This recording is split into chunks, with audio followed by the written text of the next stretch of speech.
So இந்த ஒரு வீடியோவில் வந்து நம்ம எந்த ஒரு புத்தகத்தை பற்றி பார்க்க போகிறோம்னா சா மாடசாமி அவர்கள் எழுதிய என் சிவப்பு பால் பாயிண்ட் பேனா. இந்த ஒரு புத்தகத்தை தான் வந்து நம்ம நிறைய வீடியோஸ் வந்து அப்லோட் பண்ணிட்டு இருக்கோம். இந்த புத்தகத்தில் வந்து என்ன இருக்கும் அப்படின்னா வந்து ஆசிரியர்கள், மாணவர்கள், அவங்களோட பிரச்சனைகள், அவங்களோட முரண்பாடுகள், அப்புறம் வந்து அந்த பள்ளி கல்வி, ஸோ அங்கே உள்ள கல்லூரிகளில் உள்ள முரண்பாடுகள், அங்கே ஆசிரியர்களுக்குள்ள என்னென்னலாம் வந்து அவங்க சைடில் வந்து டிஸ்கஷன் நடக்கும் அப்படின்றது, அப்புறம் மாணவர்களுக்கு உள்ள பிரச்சனைகள், மாணவருக்கும் ஆசிரியர்களுக்கும் உள்ள சில இடைவெளிகள், அதை எப்படி பூர்த்தி பண்ணுறதுன்னு சொல்லிட்டு முழுக்க முழுக்க வந்து அந்த ஆசிரியர் மாணவர் சார்ந்த நிறைய விஷயங்கள், அவங்களோட முரண்பாடுகள் எல்லாமே வந்து இந்த ஒரு புத்தகத்தில் வந்து இருக்கும். நம்ம ஒரு சாப்டரா வந்து பார்த்துட்டு இருக்கோம். இப்போ வந்து வகுப்பறை உறவு நெருக்கமும் இடைவெளியும் அப்படின்னு சொல்லிட்டு அந்த வகுப்பறை உறவு, அது ஆசிரியர்களுக்கும் மாணவர்களுக்கும் வந்து அந்த நெருக்கமும் அதுக்கப்புறம் வந்து இடைவெளிகளும் அப்படின்னு சொல்லிட்டு அந்த ஒரு டாபிக்ல பார்க்க போறோம். பட் அந்த டாபிக்ல வந்து நிறைய விஷயம் இருக்கு. ஃபர்ஸ்ட் ஒரு சின்னதா சில விஷயங்களை வந்து பார்க்கலாம். அப்படின்னு என்ன பண்றாங்கன்னா வந்து பேய் பிடிச்சிருக்கு அப்படின்னு சொல்லி ஒரு விளையாட்டு வந்து நடத்துறாங்களாம். எப்பெல்லாம் வந்து பசங்க ரொம்ப ரொம்ப தூங்குறாங்களோ, பட் ஏன் தூங்குறாங்க அப்படின்றதுக்கு வந்து நம்ம ஒரு இதுக்கு முன்னாடி ஒரு வீடியோவில் போட்டிருப்போம். ஏன் வந்து பசங்க வந்து தூங்குறாங்க அப்படின்னு சொல்லி எல்லா ஆசிரியர்களும் வந்து என்ன டிஸ்கஷன் பண்ணாங்க, என்ன மாதிரி ஒரு பதில்கள் வந்து கொண்டு வந்தாங்க, அதுக்கு என்ன மாதிரி ஒரு எக்ஸாம்பிள்லாம் வந்து கொண்டு வந்து அவங்க தூக்கத்தை வந்து அதை குறைக்கணும், அவங்கள வந்து எப்படி ஆக்டிவாக வச்சுக்கணும் அப்படின்னு சொல்லிட்டு நிறைய விஷயங்களை வந்து நம்ம இதுக்கு முன்னாடி ஒரு 2-3 வீடியோ வந்து சொல்லியிருப்போம். நீங்கள் அதையுமே வாய்ப்பு இருந்தால் பாருங்க. இல்லைன்னா இந்த புத்தகம் வந்து ஒரு 100 ரூபாய், அந்த புத்தகம் எந்த வெப்சைட்டில் உங்களுக்கு கம்மியாக கிடைக்குதோ தாராளமாக வாங்கி படிங்க. நிறைய விஷயங்கள் வந்து இதில் இருக்குது. ஸோ இப்போ வந்து என்ன பண்ணுறாங்கன்னா வந்து வகுப்பில் வந்து எல்லாத்துக்குமே வந்து தூக்கம் வருது. ஸோ அந்த தூக்கத்தை வந்து இப்போ வந்து டக்குன்னு அதை ஸ்டாப் பண்ணணும். அதுக்கு என்ன பண்ணுறாங்கன்னா ஒரு விளையாட்டு வந்து வைக்கிறாங்க. அதுக்கு வந்து அந்த டைட்டில் ஒரு இதுக்கு வந்து டைட்டில் என்ன போட்டிருக்காங்கன்னா வகுப்பறை உறவு நெருக்கமும் இடைவெளிகளும் அப்படின்ற சொல்லிட்டு அது அப்படின்னு போட்டு அதுக்கு கீழே வந்து பேய் பிடிச்சிருக்கு அப்படின்ற ஒரு விளையாட்டு வைக்கிறாங்க. எப்படின்னா நம்ம கிளாஸ்ல வந்து எல்லாமே தூங்கிட்டு இருக்கோம். நம்ம கிளாஸ்ல உள்ளவங்க யாருக்கோ ஒரு ஆளுக்கு வந்து பேய் பிடிச்சிருக்கு. அந்த பேய் தான் வந்து எல்லாத்தையுமே தூங்க வைக்குது. ஸோ அந்த பேய் வந்து யார் மேல பிடிச்சிருக்கு அப்படின்றத வந்து நீங்க எழுதுங்க அப்படின்னு சொல்லி சொல்றாங்க. இன்னொன்று என்ன வந்து நீங்க எழுதுறப்ப உங்க பேரை வந்து கீழே போடாதீங்க. அதனால நீங்க யாரை பத்தி வேணாலும் எழுதலாம், எந்த ஒரு பயப்படவும் தேவையில்லை, நீங்க தாராளமா வந்து எழுதுங்க. இப்போ நம்ம ஜென்ரலாக வந்து கம்ப்ளைண்ட் பண்ணுறதுக்கு வந்து சொல்லுவோம்ல, நீங்கள் யாரை வேணாலும் பற்றி கம்ப்ளைண்ட் பண்ணலாம், உங்களோட தகவலை வந்து நாங்கள் வெளியிட மாட்டோம் அப்படின்னு சொல்லிட்டாலே வந்து நமக்கு எக்ஸ்ட்ரா ஒரு சுதந்திரம் கிடைக்கும்ல. பட் அதில் நிறைய பொலிட்டிக்கலாக நிறைய விஷயம் நடக்கும். அப்படின்னு சொல்லிட்டு எல்லாத்தையும் விஷயத்தை வந்து வாங்குற ஒரு அந்த மாதிரி ஒரு ஆஃபீஸில் வந்து நானுமே வந்து பார்த்துருக்கேன். பட் இந்த மாதிரி ஸ்கூலில் வந்து இப்படி பண்ணுறாங்க. உண்மையாக சொல்கிறாங்க, உங்கள் பேரெல்லாம் நீங்கள் எழுத வேணாம், யாருக்கு இந்த வகுப்பில் வந்து பேய் பிடிச்சிருக்கு, அந்த பேய் தான் வந்து நம்ம எல்லாத்தையுமே தூங்க வைக்குது, அதனால தான் நீங்கள் எல்லாம் தூங்குறீங்க. ஸோ அந்த பேய் வந்து யார் மேலே பிடிச்சிருக்குன்னு சொல்லி எழுதுங்க, உங்களோட தகவலை வந்து நீங்கள் வெளிக்காட்ட தேவையில்லைன்னு சொல்லி சொன்னோன்னு எல்லாமே ரொம்ப ரொம்ப ஆர்வமாக வந்து எழுதுறாங்களாம். ஸோ அந்த எழுதுறப்போ வந்து எல்லாமே வந்து சிரிச்சுக்கிட்டு அந்த பேப்பரை வந்து மறைச்சிக்கிட்டு எழுதுறாங்களாம். ஸோ எல்லாத்தோட மைண்ட் செட் எப்படி இருக்குன்னா, யாரெல்லாம் வந்து ஆசிரியர்களுக்கு வந்து ரொம்ப ரொம்ப க்ளோஸாக இருக்காங்களோ அவங்க பேரெல்லாம் எழுதுறாங்களாம். ஏன்னா எப்போவுமே வந்து முன்னாடி உட்காந்துருக்க மாணவர்கள் எப்போவுமே வந்து ஆசிரியர்களுக்கு வந்து ரொம்ப ரொம்ப க்ளோஸாக இருப்பாங்க. அவங்க தான் வந்து அந்த வகுப்பறை வந்து பார்த்துப்பாங்க. அவங்க தான் வந்து எதாக இருந்தாலுமே வந்து சார்கிட்ட போய் சொல்லுவாங்க, இந்த மாதிரி இவன் வந்து ஆட்டம் போடுறான், இவன் வந்து ரொம்ப ரொம்ப பேசிகிட்டே இருக்கான்னு. இது பேசும்போதே வந்து எனக்கு நான் ஆர்சி ஸ்கூலில் படித்த என்னோட லீடர்ஸ்லாம் அப்படியே மைண்டில் வராங்க, என்னெல்லாம் அவங்க பண்ணாங்க அப்படின்னு சொல்லி. ஸோ அந்த மாதிரி வந்து முன்பேஞ்சி மாணவர்கள் எப்போவுமே வந்து ஆசிரியர்களுக்கு வந்து ரொம்ப ரொம்ப இணக்கமாக வந்து இருப்பாங்க. பசங்களாம் என்ன பண்ணுறாங்கன்னா முழுக்க முழுக்க வந்து அவங்க பேரை தான் வந்து எழுதுறாங்களாம். ஸோ அவங்க பேரை வந்து எல்லா பேரும் எழுதி வச்சிடுறாங்களாம். யாரெல்லாம் வந்து ரொம்ப ரொம்ப ஆசிரியர்களுக்கு வந்து இணக்கமாக இருக்காங்களோ அவங்க பேர் வந்து எழுதி வச்சிருக்காங்களாம். பட் இதுக்கோட நோக்கம் வந்து எதுக்குன்னா அப்படின்னு வந்து மாணவர்களுக்கு வந்து நிர்வாகத்துக்கு மேலே ஏதாச்சும் கோவம் இருக்கா அப்படின்னா வந்து என்ன எழுதுவாங்க, ஏதாச்சும் ஒரு விஷயத்தை வந்து எழுதி வச்சிருப்பாங்கல்ல. இந்த விளையாட்டோட நோக்கமே என்னன்னா வந்து மாணவர்களுக்கு வந்து இந்த கல்லூரி நிர்வாகத்துக்கு மேலே எதுவும் கோவம் இருக்கா அதை வந்து தெரிஞ்சுக்கணும் அப்படின்னு சொல்லிட்டு வந்து இந்த மாதிரி விளையாட்டு வைக்கிறோம். பட் ஆனால் இந்த விளையாட்டு வந்து எப்படி எண்ட் ஆகிடுதுன்னா வந்து ஆசிரியர்கள் மேலே வந்து மாணவர்களுக்கு வந்து கோவம் இருக்க மாதிரி வந்து எண்ட் ஆகிடுது அப்படின்னு சொல்லியிருக்காங்க. ஆசிரியரை கற்பிப்பவராக மட்டும் பார்க்காமல் நிர்வாக அதிகாரத்தின் ஒரு பகுதியாகவும் மாணவர்கள் பார்க்கிறார்கள் என்று புரிந்து கொள்ளத்தான் இந்த விளையாட்டு அப்படின்னு சொல்லிட்டு நம்ம வந்து இந்த விளையாட்டு எதுக்கு வைக்கணும்னா வந்து நிர்வாகத்து மேலே எதுவும் குறைய இருக்கா, யாராச்சும் பேர் எழுதுறாங்களா, எப்படி எழுதுறாங்கன்னு சொல்லி பார்க்கறதுக்காக நம்ம பிளான் பண்ணா, ஆனால் எல்லாமே வந்து ஆசிரியர் மேலே தான் வந்து குறை இருக்க மாதிரி வந்து அந்த விளையாட்டு வந்து காட்டுது. ஏன்னா ஆசிரியர்களுக்கு யாரெல்லாம் பிடிக்குமோ அவங்க பேர் தான் எழுதி வைக்கிறாங்க. ஸோ இந்த விளையாட்டு மூலியமா வந்து ஆசிரியர்களுக்கு மேலே வந்து எவ்வளோ கோவம் இருக்கு அப்படின்றதையுமே நம்ம வெளியில கொண்டு வரலாம். அதை வந்து கொஞ்சம் மாற்றிக்க ட்ரை பண்ணி எல்லாத்தோடையுமே வந்து சார் வந்து மிங்கிள் ஆகணும் அப்படின்ற ஒரு ஸ்டெப்புக்கு வந்து எடுத்து வைக்கலாம். ஸோ இந்த ஒரு விளையாட்டு மூலமா இதுதான் வந்து பேய் விளையாட்டு அப்படின்னு சொல்றாங்க. அதுக்கப்புறம் வந்து இருவேறு பெண் பண்பாடுகள் அப்படின்னு சொல்றாங்க.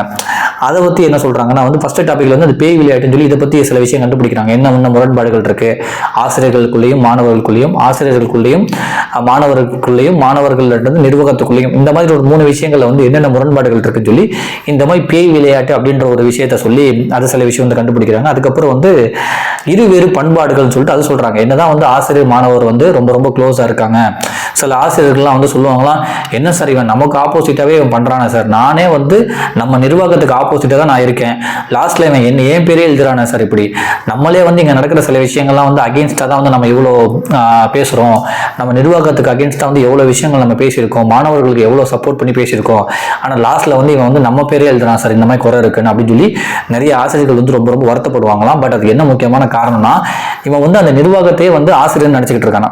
ஒரு மாணவர் வந்து நிர்வாகத்துக்கு மேல தப்ப எழுதுறது ஆசிரியர் எழுதி வச்சிடறானா. ஆனா சில ஆசிரியர்களே புலம்புவாங்களாம், நிர்வாகத்தை பார்த்து சரியில்லை அப்படின்னு சொல்லி. ஆனா லாஸ்ட்ல வந்து சொல்லுவாங்களாம், நம்மளே இவன் தப்பா நினைச்சிட்டானே சார். அது ஏன் வருதுன்னா வந்து நிர்வாகத்தையும் ஆசிரியர்களையும் வந்து மாணவர்கள் வந்து தனித்தனியா பார்க்கலையா. அந்த நிர்வாகம் வேற ஆசிரியர்கள் வேறன்னு சொல்லி இவன் வந்து எப்பவுமே தனியா பார்த்தது இல்லையா. எல்லாமே ஒண்ணுதான். அந்த நிர்வாகம் வந்து என்னெல்லாம் வந்து கட்டுப்பாடு போடுறதோ அதுதான் வந்து ஆசிரியர்கள் பண்றாங்க. அதனாலதான் வந்து நம்மளுமே வந்து நிறைய பிரச்சனைகளுக்கு உள்ளாகிறோம். அதனால வந்து நிர்வாகத்தையும் ஆசிரியரையும் வந்து அவன் தனித்தனியா பார்க்கறது எல்லாத்தையுமே ஒன்னா தான் பார்க்கறான். ஸோ இதை வந்து கொஞ்சம் மாற்ற ஆரம்பிக்கணும். ஆசிரியர்கள் வந்து மாணவர்கள் வந்து இன்னும் கொஞ்சம் நெருங்க ஆரம்பிக்கணும்னு சொல்லிட்டு அதை வந்து இருவேறு பண்பாடுகள் சொல்லி அந்த ஒரு டாபிக்ல வந்து கொடுத்திருக்காங்க. உன் நல்லதுக்கு தானே சொல்றேன் என்று ஆசிரியரோ பெற்றோரோ குலைந்து சொன்னாலும் அந்த குரலில் எத்தனை சதவீதம் அதிகாரம் கலந்திருக்கிறது என்று குழந்தைகளால் தான் உணர முடியும். ஆசிரியரை சில்வியா ஆதிவாசி சிறுவர்களுக்கு கற்பித்த அனுபவம் டீச்சர் என்ற நூல். ஒரு முறை நீங்கள் என்ன கனவு கண்டீர்கள் என்று ஆசிரியர் சில்வியா வினவிய போது உங்களை சுட்டுக் கொள்வது போல கனவு கண்டேன் என்கிறான் ஒரு சிறுவன் சொல்லிட்டு இந்த ஒரு நூலை சொல்றாங்க, டீச்சர் அப்படின்ற ஒரு புத்தகத்தை. ஸோ அதுல வந்து அந்த ஆசிரியர் வந்து மாணவர்கள் கேட்டிருக்காங்க, நீங்க என்னெல்லாம் கனவு கண்டீங்கன்னு, உங்களை வந்து குத்தி கொள்ற மாதிரி கனவு கண்டேன் அப்படின்னு சொல்லியிருக்காங்களாம். அதுக்கு வந்து ஆசிரியர் வந்து பரவாயில்லப்பா நம்மலாம் கனவுல வர்றோம் அப்படின்னு சொல்லி நல்லதுக்கு எடுத்துக்கிறதா, நம்மளை குத்தி கொன்ற அளவுக்கு நம்ம மேல என்ன உனக்கு கோவம் அப்படின்னு எடுத்துக்கிறதே தெரியல. இதுதான் வந்து ரெண்டு பேருக்குமே வேற வேறையா இருக்காங்க. ஸோ ரெண்டு பேரும் கொஞ்சம் நெருக்கமாகணும் அப்படின்ற விஷயமே வந்து சொல்றாங்க. இது பிரியத்தில் விழுந்த பள்ளமா? இல்லை, அர்த்தமுள்ள உறவு, ஆசிரியர் மாணவர் உறவு, இணக்கமும் நெருக்கமும் உள்ள உறவு. ஆனாலும் இருவரும் இருவேறு பண்பாடுகள். இருவேறு பண்பாடுகள் என்று சொல்வது விலகி நிற்பதற்காக அல்ல, புரிந்து கொண்டு மேலும் நெருங்குவதற்காக. இதெல்லாம் வந்து இந்த மாதிரி, அதாவது இந்த பேய் விளையாட்டு அப்படின்னு சொல்லி வச்சு இந்த மாதிரி சில விஷயங்கள்லாம் வந்து நமக்கு புரிய ஆரம்பிக்கும் போது, புரிய ஆரம்பிச்சோடனே வந்து அவங்கள்ட்ட இருந்து விலகி நிற்கக்கூடாது. முடிஞ்ச அளவு அவங்கள்ட்ட எப்படி ஒன்னா இப்போ அவங்க பக்கத்தில் போய் நிற்கணுமோ, அவங்க பக்கத்தில் போய் எப்படிலாம் சேரணுமோ அதுக்கான சில வழிகள்லாம் நம்ம கண்டுபிடிச்சி சில அதெல்லாம் இம்ப்ளிமெண்ட் பண்ணால் அவங்க இந்த மாதிரி நிர்வாகத்துக்கு மேலேயும் ஆசிரியர்கள் மேலேயும் வந்து ரொம்ப ரொம்ப கோவப்பட மாட்டாங்க அப்படின்னு சொல்லி அதையுமே சொல்றாங்க. இன்னொன்று வந்து இந்த இருவேறு பண்பாடுகள் இடைவெளி இருக்குன்னு சொல்லிட்டு நம்ம இப்போ சொன்னோம். அடுத்து வந்து மொழி இடைவெளி இருக்கு. அதுனா ஒரு இலக்கிய கூட்டத்தில் வந்து ஒரு ஆசிரியர் வந்து பேசுறாரு. அவர் என்ன சொல்றாரு, வந்து பணி ஓய்வு பெறாரு. அன்னைக்கு வந்து அவர் பேசுறோம், அவர் ஸ்பீச் கொடுக்கணும்.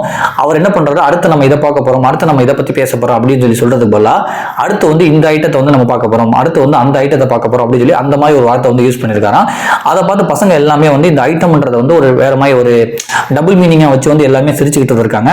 அதுக்குமே என்ன சொல்றாங்க அப்படின்னா வந்து, நிகழ்ச்சி நிரலை வாசிக்கும் போது நிகழ்ச்சியில் அடுத்த ஐட்டம் என்று சொல்லி வந்தார். ஒவ்வொரு முறை அவர் ஐட்டம் என்று சொல்லும் போது மாணவர்கள் மத்தியில் குபீர் சிரிப்பு. சிரிப்பின் ரகசியம் அவருக்கு விளங்கவே இல்லை. ஐட்டம் என்பதற்கு அவருக்கு ஒரு அர்த்தம், மாணவர்களுக்கு ஒரு அர்த்தம். அர்த்தம் விளங்கிய ஆசிரியர்களுக்கு கோபம். கோபப்பட என்ன இருக்கிறது, வயதும் வேடிக்கையும் உருவாக்கும் அர்த்தம் இதுன்னு சொல்லிட்டு அந்த வயசு வித்தியாசம் தான் வந்து இந்த மாதிரி சில வேறுபாடுகளை உண்டாக்குது.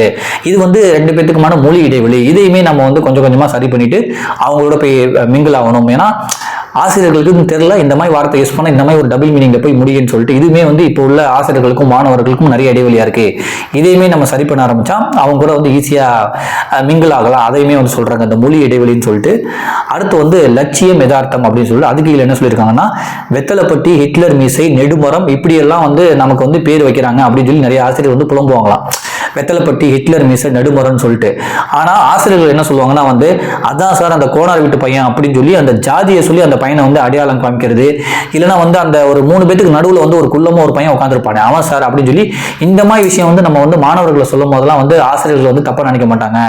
அந்த ஜாதியை வச்சு சொல்லும் போதோ இல்லை வந்து அவன் குள்ளத்தை வச்சு சொல்லும் போதோ இந்த மாதிரி அந்த குள்ள முகத்தை உட்காந்துருவாங்க சார் அவன் தான் சார் இப்படின்னு சொல்லும் போதோ ஆசிரியர்கள் வந்து தப்பா நினைக்க மாட்டாங்க. அதே வந்து ஆசிரியர்களுக்கு மேல வந்து வெத்தலைப்பட்டி, ஹிட்லர் மீசை, நெடுமரம் அப்படின்னு சொல்லி அந்த மாதிரி பேர் வச்சா மட்டும் அவங்க வந்து குறை சொல்றாங்க, என்ன சார் நம்மளாம் இப்படி பேர் வச்சு கூப்பிடுறாங்கன்னு.